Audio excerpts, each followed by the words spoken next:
Hello everyone, it's Thomas Jujube, and welcome to Talking Jujube, where I talk about the month's latest episodes and issues in different shows and series that I watch. Today we've got Kamen Rider Geo, Power Rangers Beyond the Grid, Lupin Ranger vs. Powder Ranger. We're narrowing down on that finale for Lupin vs. Pat, and we've also got... So now, let's just get right into it.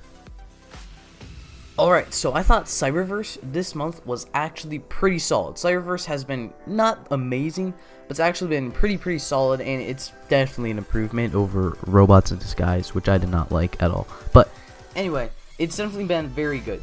It's actually been pretty dark. Basically, like, honestly, it's been a lot darker than I was expecting. It can get pretty out there. Basically, in this first episode alone, we get to see a lot of Cybertron, which I really well, of course, we get to see a lot of Cybertron pre-war and like kind of during the war, but not really, which I really like. If you saw my What is Transformers Cyberverse video, I said like we could see the history and like kind of stuff like that, like the life of Cybertronians. And that's kind of what they're doing here, which is pretty cool. So I guess I kind of sort of predicted it, but not really, because I said that in like a quick little insert. But basically, I like in this first episode, we see it's like all post-war memories. We get to see Megatron as a gladiator fighting, you know, the classic modern Megatron origin story. And then we get to see him create the Decepticons, which is at first a, you know, intended to be, well, at least he makes it look like it's intended to be a peaceful organization. He even says till all are one, which is kind of cool. I mean, like, I don't think Decepticons have ever said that, and I think only Autobots said that in the first ever movie, but that's not the point. Then we also, but then later we see, like, at first it's intended to be for peace, it assumed at least. I don't think he really explains why he's making it. He says, like, let us all unite together. And then he says till R1, but then we get a couple flashbacks later. We see Optimus saying to Megatron, I'm not joining your Decepticons. And then Megatron says, like, if you don't join, you know, we're on opposite sides. You're now my enemy. Then Optimus says, yeah, I know. And then he leaves. Bumblebee goes with him. And then we later see... Or he also says, I think, oh yeah, okay, I'll get to that in a second, I just remembered, my fault. So, we later see Bumblebee spying on Shockwave. Yeah, Shockwave makes a decent amount of cameos. I'm hoping we get like a decent kind of Shockwave episode. It seems he's not going to talk at all, which is fine, but I just hope we kind of get some kind of mad scientist thing with Shockwave in a Bumblebee flashback, because he's been making a lot of cameos for not a very prominent character in this kind of continuity. Obviously, he's prominent in like every other show he's in. But anyway, Bumblebee's like spying on him. This is way past Optimus leaving Megatron. Autobots are already formed. I guess there's already been some tension between Autobots and Decepticons.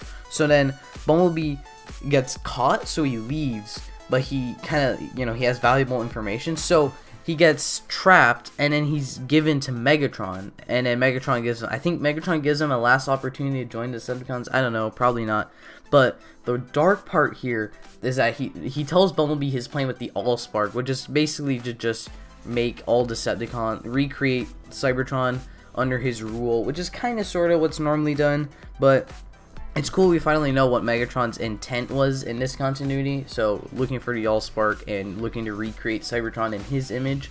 But then the darker part is that we get to see, kind of sort of see him tear out Bumblebee's voice box, and we've never really seen, I mean, there are only like there's only 3 continuities where Bumblebee can't speak, but out of those 3 continuities, this is the first time we're actually seeing in animation him tear out his voice box. We don't really get to see it, we get to hear it, but we kind of get to see it.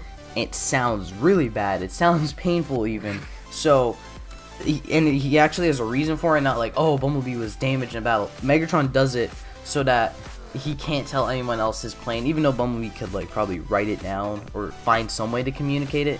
But the point is, he does it so Bumblebee can't like tell anyone Megatron's plan. And then, I mean, that's honestly kind of dark, and it's kind of dark the way they make him rip out his voice box, and I wasn't expecting that from what is obviously a kid's show, more or less. So I was kind of like, oh, okay, we're going there. Yeah, good on you to do what Transformers Robots in Disguise couldn't do. I'm gonna keep ripping on Robots in Disguise, alright? I'm sorry. I didn't like it that much, and it was the most recent. So anyway, the next episode then is very lighthearted. It's not very, it's action-packed, but it's not very, like, big or dark or something like that. But I think it's a nice refresher after how the last episode ended. It's basically showing this game called Cube, which is kind of like football, but with anti-gravity and an AI for a ball, which is kind of crazy. But it's cool to see kind of what Cybertronians do for fun. I believe this is also pre-war. We also get to see Windblade in this episode with the Seekers. This is Bumblebee's first time meeting Windblade, and it's just kind of funny seeing her. Like, she said she's from Caminus, and Megatron told the Seekers to kind of like, I don't remember exactly. I think she was coming from Caminus, she said, and she was told to be with the Seekers or something like that. But it's kind of cool seeing her with the Decepticon Seekers, or pre-Decepticon Seekers. And then she also says, like, oh, they're not my type because they're kind of being mean, even before they become Decepticons. So I guess it kind of makes sense why these battle lines were drawn. So I guess it does make sense. They are making it sense why the Cybertronian War happened here. So then we also kind of see the Starscream's trying to rig the Cube game, and Bumblebee kind of gets involved. But it's not a very, like, heavy episode on anything. It's just very lighthearted. And I like that. The next episode also seemed to be like that at first. This flashback is like, it's during the war, I think, because Bumblebee has his Autobot logo, so does Hot Rod, and I think Blur might have it. I don't remember exactly. So it's during the Cybertronian War, but it doesn't seem like that because Bumblebee's like going off on vacation. But where he's going off on vacation is Velocitron. So Velocitron exists. I think this is the second iteration of Velocitron since Transformers Cybertron. It could have popped up in IDW. I'm pretty sure it did, but I didn't read the comics, so I don't know. But this is the second on-screen interpretation of Velocitron, and it's definitely very, very indicative of the Cybertron version, with all the racetracks, the crazy racetracks, I might add. Blur is a resident of Velocitron, which makes sense. It makes sense why he is, and I don't know why no one's made this connection before, because Blur was like the resident. You need someone who goes really fast in a Transformers cartoon? Alright, here's Blur. So that's pretty funny. It's a bit sad that there's no Override reference or character model at all. It would have been nicer if instead of Blur they replace it with Override, because as we know, in this episode, Blur dies because of what's it called, cosmic rust. So he actually, they showed him, and it's like, oh yeah, here's a character that might pop up eventually. Nope, we're gonna kill him off. So it was, again, pretty dark how they killed him off. It kind of referenced Infinity War, so I need to see more memes of Blur saying, Bumblebee, I don't feel so good, and then he disappears. Sorry, I love Infinity War. But yeah, it definitely was kind of dark. Other than that, there's not much to it. The way the cosmic rust spread was this weird wheeljack animation model that was just colored differently. I believe it might be a reference to a G1 toy I saw on like the TFW forums, but I don't know. It seems kind of weird they just use this random character model. That would have been a good spot to use an Override character model. That would, I mean, like, it's like, you don't have to name it Override at all. Obviously, it wouldn't be Override at all. It could be Override, but it would have been cool to just kind of, I mean, this is Velocitron. Override was the king slash queen, but like ruler of Velocitron.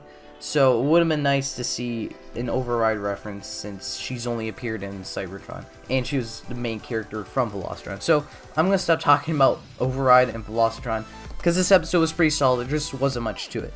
The last episode expands a bit more on the Great War, the Bumblebee side of things. We don't really see a whole lot. We just see Bumblebee's rivalry with, I believe her name is Shadow Striker. Yeah, that's the name of the episode. So I think this is an original character. I don't know entirely. But it's just Bumblebee kind of focusing on a rivalry between Bumblebee and Shadow Striker.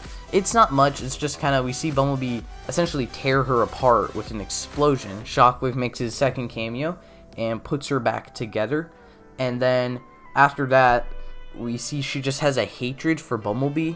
And then they get stuck in some kind of like transportation pod. And then Bumblebee lets her go. Basically just because I think he kind of felt bad, because she explained, like, you basically ruined me. She was like a sharpshooter or something, and then she got ruined because she was made up of different body parts. So she's kind of pissed off at Bumblebee, and you know, he was kind of like, okay, I'm sorry. So he lets her go. That's basically all there is. Not much in that episode either. So overall, I'd say Transformers Cyberverse this month was pretty good. I'm just hoping we get a little more things picking up. I do enjoy all the flashbacks, but we're not really progressing the plot at all. There are some like outside of the flashback scenes with Windblade, but that's just like the Seekers, like, oh hi, we're here to take back our ship, and then, you know, everything just returns back to normal. Hoping we learn a bit more later on in Transformers Cyberverse. So Kamen Rider Geo this month, I have to say, spoilers ahead, but I loved it. So sorry for loving Geo, even though it's kind of bad, honestly. So anyway, this first episode I actually didn't love. It was kind of bad, honestly. It was the conclusion to the Fourze Fize arc. So it didn't really make sense why we had Fourze and Fize together. I mean, Fourze, Fize, I mean, they both start with F, but that's about the only connection here. The reason we had a connection is because our monster in civilian form and the girl that he's saving, they went to the same school. That's like a very loose connection for Fize. Or no, it wasn't Fize, it was Kaiza. I haven't seen Fize. Yeah, it was Kaiza. So it didn't really, it paid off the Fourze Fize arc. We got to see Fize armor debut, which is very cool looking, but it's just like the connection for Fourze and Fize was weak. The way they ended it was kind of weak. I was right when I said that Aura created, what's his name, the Fize monster who then lost his powers, and then Schwartz came in and turned him into another Fourze. It doesn't make sense though why he needs to, I mean, obviously he's using these powers to save his girlfriend, but it doesn't make sense why he needs to like capture these certain kinds of girls. I think it's probably because his girlfriend's also like, what was it, an 18-year-old Libra, so I guess he had to like steal the souls of others who were just like her, I guess. They didn't really explain that at all, but they also didn't really explain why well, I guess it kind of makes sense. They didn't really say it, why Fize in the past with Gates destroyed another Fize, but in the future, or present time, my fault. In the present time, Geo in Fourze armor defeats another Fourze. They did that at the same time, which then destroyed another Fize Fourze. But they didn't really do that at the same time, because if time travel makes sense, which it doesn't in this show, I guess I should have been expecting that.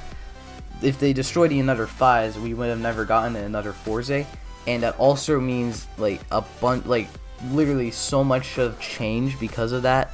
I mean, not so much, but like the girl just kind of disintegrates, and we don't see what happens with the boy or her boyfriend. So we don't really know, like, you know, like what happened here. Does he still have the memories? But he was destroyed as another Fize right in the beginning. So I mean, Fourze time travel doesn't make sense. So I mean, not Fourze time travel. Fourze time travel is non-existent. Geo time travel doesn't really make sense, and I shouldn't have been expecting that. And I think that's probably why I like the next 3 episodes.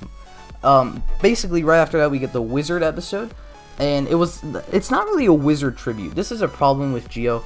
They're trying to balance the tributes, which is cool, but they're also trying to balance it with their own story, and they're being very ambitious with their story, which is great, but it's kind of sad when they're like, they can have a really great story here, but they're kind of bogged down because they need to have like Kamen Rider tributes. The Fourze, or the second Wizard episode, is a perfect example of that, but I'll get to that in a second.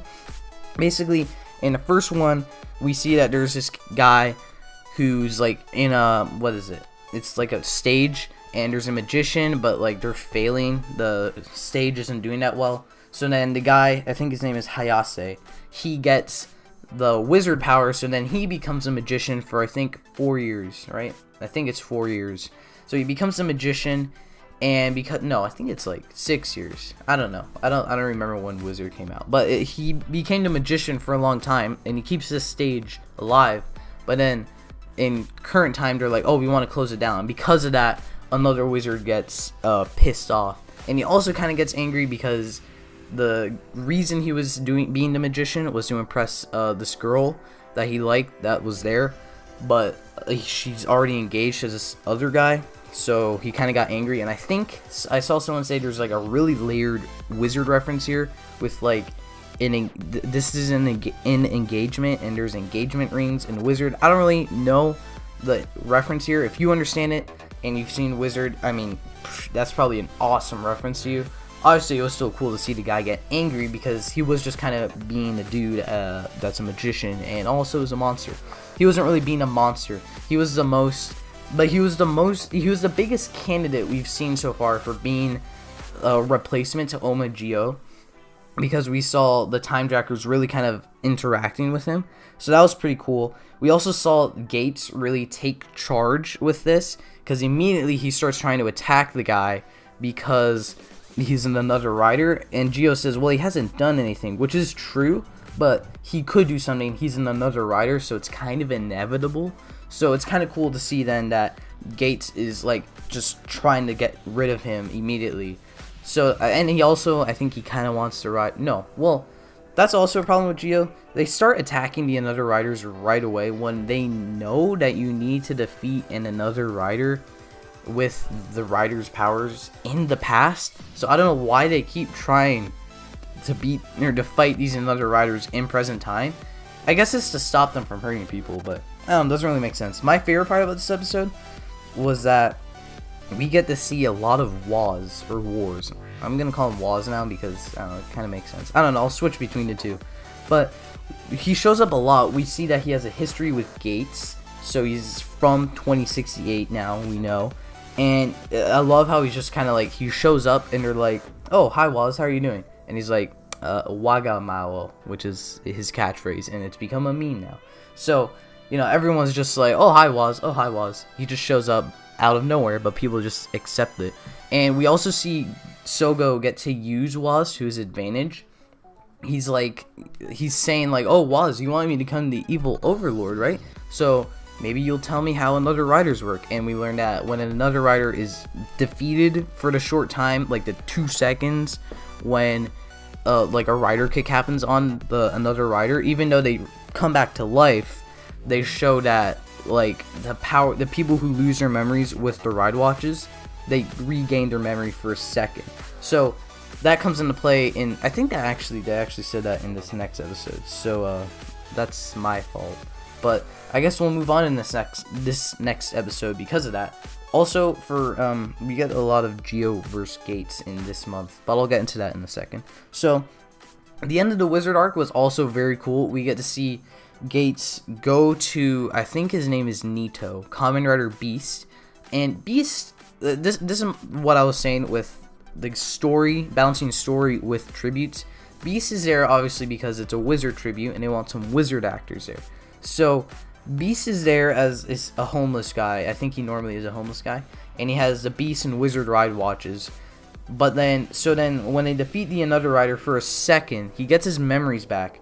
For some odd reason, he starts just attacking Gates, and then like literally only 2 seconds go by. You get like a minute max of the Beast seeing the Beast suit again, and then he untransforms and is like, all right, yeah, I think you can get these. And he only gives a Wizard one to Gates, doesn't get a Beast one, but we know that's because there is no Beast form, and Beast ride watch only exists to sell a premium Bandai toy. So Gates then takes the Wizard ride watch, goes back in time, defeats another wizard right when he was created, but simultaneously we get Geo defeating another Forze in the present. Now, 2 things. One, we are clearing up why Geo's defeating another wizard in the present, unlike when he was defeating another Forze. He basically says it's to fix Hayase's kind of path. He doesn't know if it'll change, but he's trying to at least hope it changes. So he basically, when another Forze is defeated in the past, I keep saying another Forze, when another wizard is defeated in the past and in the present Hayase calls the past to tell him, hey, man up and tell the girl you like her. It might not go the same way, but at least try. Sadly, we never get any closure on this. We don't know if he ever, if things change or if they stayed the same. Probably stayed the same because Geo's time travel, that's probably why they didn't show it, because Geo's time travel isn't really the most fluid, so they probably didn't want to show it like, wait, if that changed, why didn't this change? So again, I thought it was a nice wrap up. Again, this is the episode where we see Sogo use Waz to his advantage. So he's actually kind of playing, like, he seems really dumb. So honestly, Sogo sometimes acts really dumb. But as we'll see in the next episode, he really can, like, play people if he wants to. We'll get into the next episode right now, where I was just like, yeah, I think Gio is pretty good. So next episode we get Dan Kuroto, or Kamen Rider Genom.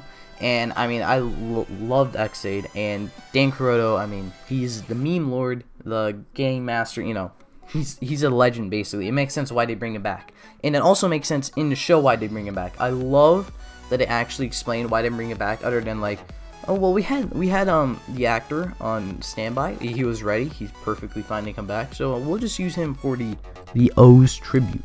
But it actually makes sense why they brought him back. Basically, we see the Another Riders in the beginning. They were very close with Another Wizard. Like, honestly, Another Wizard, like, was basically perfectly fine. He even had a lot of power. It's just, you know, the other riders are our main riders are our protagonists, so they have to kind of win. But they say the reason he didn't, or they've been losing, is because they haven't found someone with the drive to become king, like Gio does. And because he wins eventually in the future, so they're like, we need someone who has the drive to become king. And Ur says, oh, I know someone. And then, you know, Shindan Kuroto da! I think that explains why he wants to become king. So we find out that he's the president of the Dan Foundation, which is definitely egotistical, definitely fits with his character. And he declares himself independent from Japan. Also makes sense with Dan Kuroto. So he basically declares himself independent, and Gio's like, oh, I think I'll go learn it from him. Why? I mean, he is kind of acting dumb in this instance. Like, why do you want to meet this man? But also, we do figure out, I mean, they do have a hunch he's in Another Rider, so it makes sense, you know, they need to get rid of the Another Riders. So they go to Kuroto, and I think they just show up, and he sees him, and he turns into another O's because they attacked his yummy grunts. So he starts attacking them as another O's, and then I think he runs off. Yeah, he runs off. He drops the Genom Ride Watch, and he runs off. Tsukuyomi sees on his back that it's 2016, but then he runs off. Sogo goes after him. So then Gates is left with the Genom Ride Watch. Now, here's my problem. The Genom Ride Watch is obviously pink and black, and Another O's is obviously red, yellow, and green. So why did he think this is the Ride Watch to use to defeat Another O's?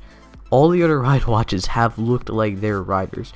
When he put on another Genom armor, did he legit think he was going to defeat a rider that looked nothing like him?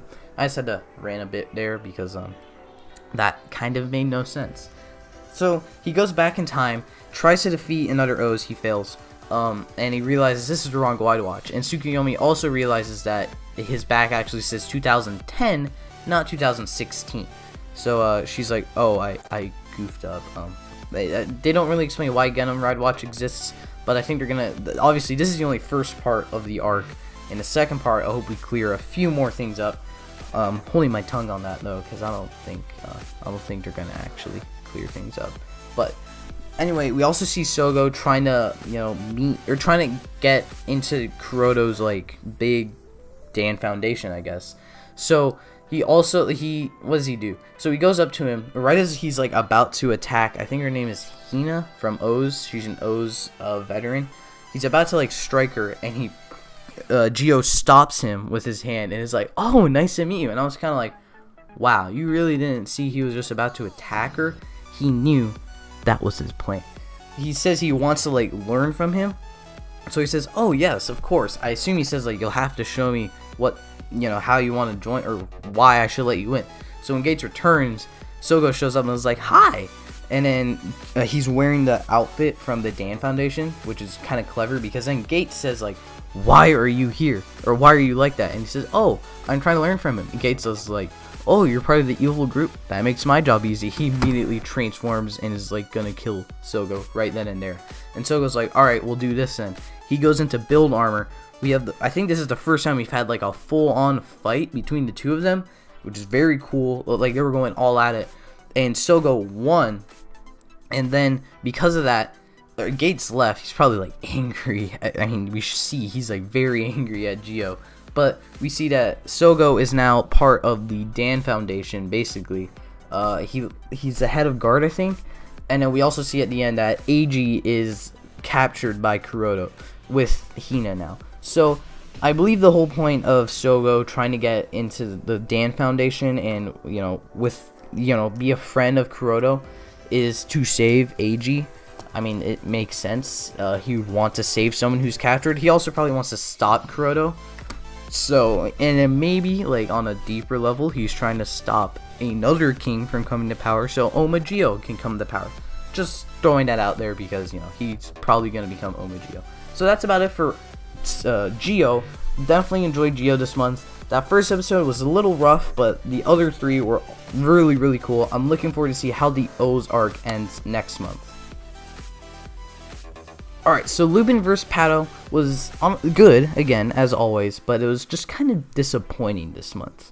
The first episode is a key example. I thought it was going to be ridiculous because we were splitting Kogure up into 3 people. Each one's like kind of, well, we have the normal one and we have the extremely good, the extremely bad. What I was hoping we'd see from this episode is the extremely bad doing something like fishy. Like, for example, like maybe he's like meeting with the ganglers and it's like, why is he meeting with the ganglers? Oh, he's extremely bad. What is Kogure's bad side doing? But no, it's just played for comic relief, which is fine. Again, I was expecting this to be a ridiculous episode, but I was hoping we get a little bit like, hey, Kogure's not as good as you think he is. But it's nice to see we do kind of have some development for Kogure, because he's kind of guilty of shoving the Lupin Rangers into the position of helping retrieve the Lupin collection. But I have a very big complaint with this episode. Last episode, they debuted the Lupin Magnum. Alright, that's cool. This episode, literally, Lupin Red is using the Lupin Magnum again, but then he immediately is like, alright, Lupin Magnum, do your thing, and it turns into a robot, and he's just like, they all act like it's normal. It's played out like a debut episode, which is weird, but we've never seen the Lupin Magnum turn into a robot. It's only been in one other episode. So I don't know how Kyrie knew this thing could turn into a robot, but apparently he did. So, I mean, it's just a small nitpick. It was cool to see the Lupin Magnum in action as a robot. They do use it a bunch more times. So, next episode, we see Sakuya. It's a Sakuya focus episode. We are giving Sakuya a lot of focus on the Powder Ranger side, and kind of in general anyway. We haven't really had a Noel episode yet, kinda, sorta, at the end. But, basically, not Noel. Jeez, I just said Noel, and he's first thing on my mind. Sakuya, they're attacking a monster, and this monster basically hits Sakuya with an attack that makes him slip up. So, in a funny way then, or in a funny turn of events, he then gets this, what is it called?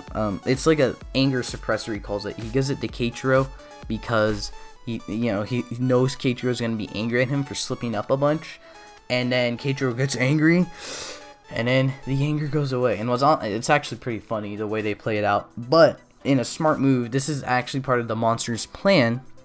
I think the monster's Lupin collection gives him extreme intelligence, so it makes sense. Like, he'd hit him with a slip up move, which would make Keiichiro angry, and then he hands out this anger suppressor thing, which now, what do you know? The Lupin Ranger, or the Powder Ranger's wearing it because, they're angry, or at least Keiichiro is. So they actually do figure out it's a bomb, or it's powering a bomb. The anger is powering a bomb. So then they need to go and stop said bomb. So it's Keiichiro and Sakuya that go to stop the bomb, and Sakuya needs to shoot it, and they're like super far away, and because he's the sharpshooter of the team, but because he's slipping up, they're afraid he's gonna miss and possibly not destroy the bomb in time. But the really cool thing is, meanwhile, we get the Lupin Rangers fighting against the monster, who I thought was really cool looking, by the way.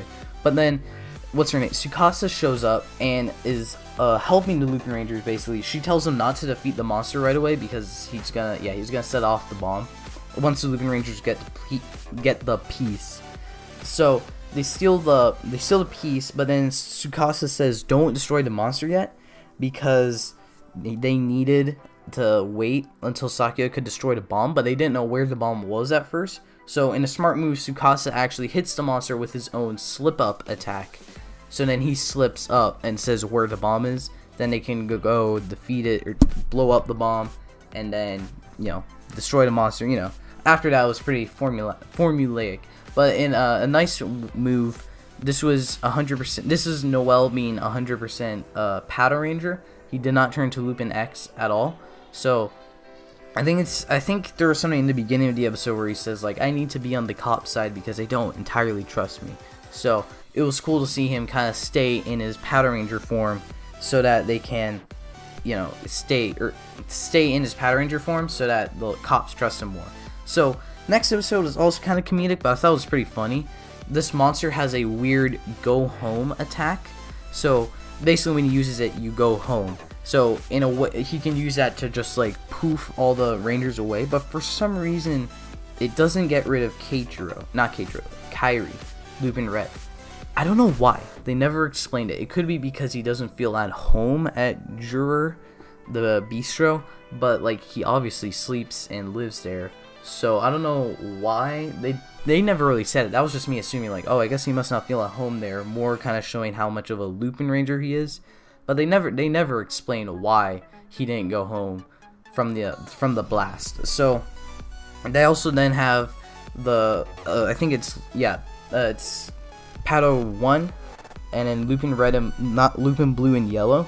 They all start camping out so that they can get so when they're hit with the monster's blast, they're wearing their home as a camp or as a tent on their back so they don't get blasted back. And it was a solid idea actually, and I think it worked. So that was pretty cool to see. But too bad Lupin Yellow and Blue couldn't use that because they would be exposing themselves, their real identities. So we just saw Keiichiro like blocking everyone with his big tent.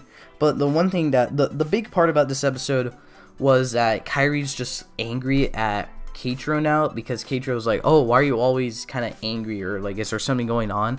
Obviously his brother died, but he can't really say that to the police officer, so he doesn't say anything, and that gets Keiichiro kind of mad, and he just pushes too far, and that gets Kairi mad. So now Kairi's just kind of giving Keiichiro the silent treatment, and that carries on into the next episode, which was the most disappointing for me because this is when we got Siren Striker and I think Victory Striker. Yeah, Siren Striker, Victory Striker, not Striper.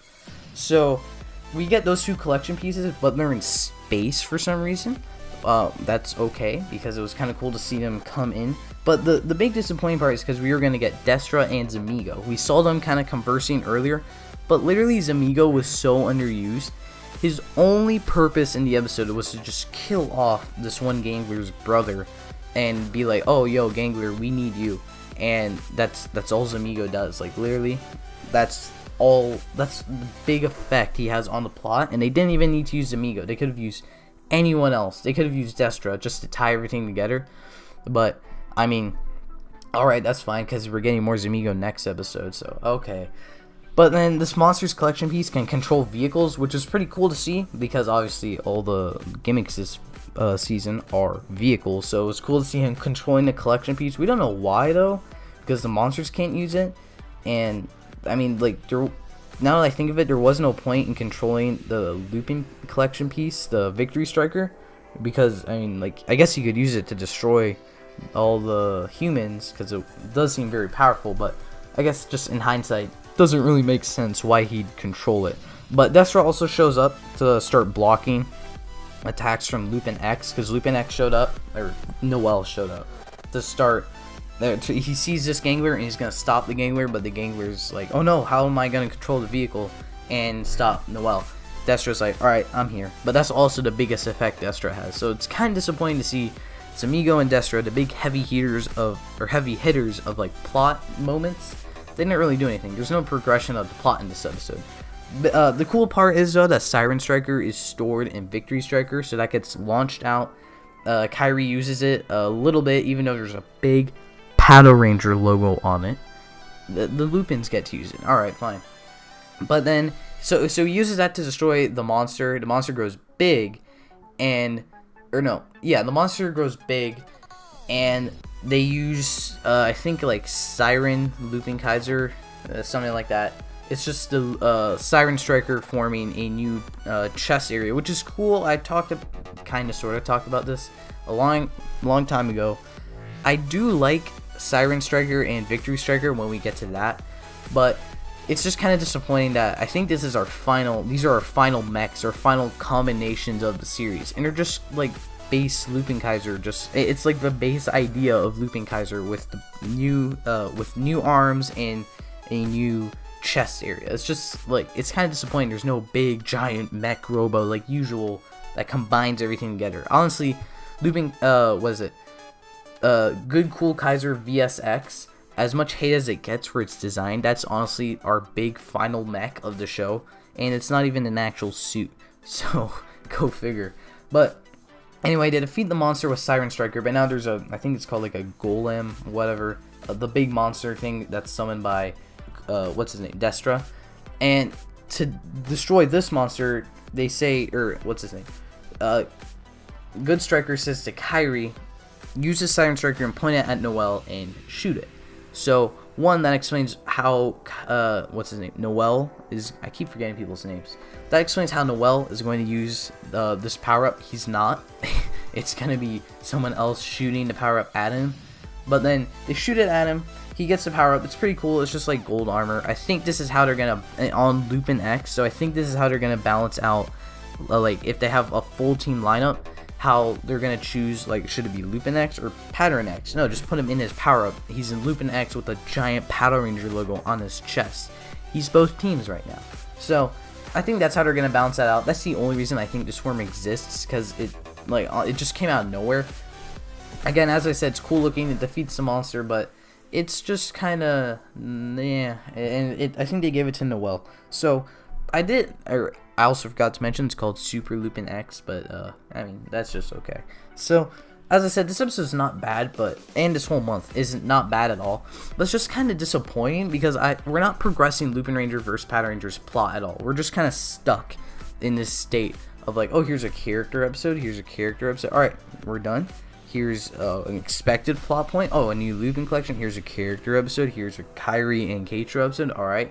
Power Rangers episode. You know, we're just kind of going through the motions of giving people episodes, and we're not really progressing the plot at all. We're just kind of stuck in one area. It looks like next week next week and next month, hopefully we've progressed that plot. But I don't have very high hopes for plot progression, despite how good Lupin Ranger vs. Pattern Ranger is. So, Power Rangers Beyond the Grid was very cool this month, and it actually explained a lot, which is kind of my biggest problem. It's cool to see the mysteries explained, but it's just kind of sad to see them gone so fast. Like, already we know the Solar Ranger, we got our big bad, we've already explained like how she was able to steal powers. We don't have entirely everything explained, like how she has her powers, why Heckle has his powers, because it's confirmed Talon Ranger, Dark Ranger. It's confirmed that is Heckle, and it's cool to see Heckle finally become a ranger, but I want to know why Heckle's a ranger, and I think we're getting that soon, so that's okay. But we see that the Solar Ranger is named Elarian. I don't really know. We don't hear it pronounced because it's a comic book, but Elarian has this thing called the Solarix, which we don't know how she got it, but it's how she's stealing ranger powers, or how she's stealing, yeah, it's how she stole the ranger powers from Kendrix and the green psycho dagger. Not Kendrix, Astronema, I don't remember her name, but yeah, it's how she stole the powers, and it's the object of what is this guy called the Praetor? Yeah, the Praetor, who is our big bad. He's shown at the end in like one single panel. He's our big villain. He actually looks kind of like a Time Force Ranger, so I'm not sure if that's going to play into anything at all. Another thing that's interesting is that they refer to the Morphin energy as we know it, or the Morphin Grid energy, again, as we know it. They refer to it as Vortex energy. So, I mean, probably it's like, you know, depending on who you want to call it that name. That made no sense. I'm sorry. It depends on how you want to call it, but I mean, this dimension calls it Vortex energy, I guess, because there is no Morphin Grid. But it's interesting that then in the other dimensions, we know they call it the Morphin Grid, or the Morphin Grid energy. So again, it's cool to see these different terms for stuff we've known for such a long time. And it's also cool to get a Lelrian. I can't pronounce that name until I hear it right. I'm just gonna call her the Solar Ranger. It's cool to see the Solar Ranger be a different character. Like, I was kind of expecting a character we knew, and then when she demorphed and it was someone we've never seen before, that was pretty cool. So again, this comic issue was very good. It's just kind of sad to see we set up the mysteries of who's the Solar Ranger, why is she stealing powers, how is she stealing powers, who's our big bad. It's like literally resolved in 2 issues of the comic. But Beyond the Grid is probably going to be very good. Again, only 2 issues in, so I can't really judge it that much, but I think it's going to be very good. Alright, so let's rank everything now. I think at the bottom, I'm going to put Beyond the Grid. Again, it wasn't bad. Actually, no, I'm going to take that back. We're going to put Lupin Ranger vs. Powder Ranger at the bottom. I just didn't think it was that good. Again, we haven't progressed the plot at all. It's just kind of being Lupin Ranger vs. Powder Ranger with characters. But it was cool to see Siren Striker, and we know there's some things that come with Victory Striker. Third, I'm going to put Beyond the Grid, because I thought, again, it was cool, but it just seemed okay. I'm not a big fan of the art style, and I don't know, it just doesn't feel entirely right. At second, we're going to put Transformers Cyberverse, because I definitely really enjoyed Cyberverse. Definitely enjoying Cyberverse. I think it's really good. It has some great opportunities and great room to grow. And at first, we're going to put Kamen Rider Geo. I just really enjoyed the 3 good episodes this month, despite the first episode being kind of bad, even though I still enjoyed it. I think everything in Geo this month was really, really cool. And I'm definitely looking forward to see where Geo and all these other shows are going to go. So if you enjoyed this video, please consider hitting that big fat subscribe button for more videos, and I hope to see you next time. My voice is tired. Thank you for watching.